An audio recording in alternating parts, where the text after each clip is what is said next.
Hello, আসসালামু আলাইকুম বন্ধুরা। কেমন আছেন আপনারা সবাই?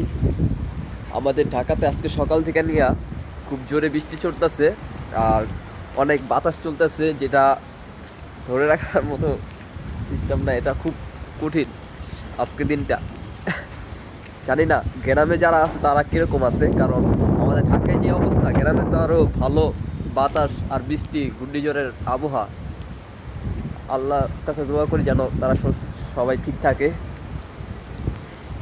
এদিকটা দেখতে পাচ্ছেন, আমাদের এদিকে এদিকে যা টিন মিন আছে সব ছুটে আলাইছে, ওই বাসার টিনও ছুটে আলাইছে। আমাদের এখানে পানি জমে গেছে বাসার নিচে।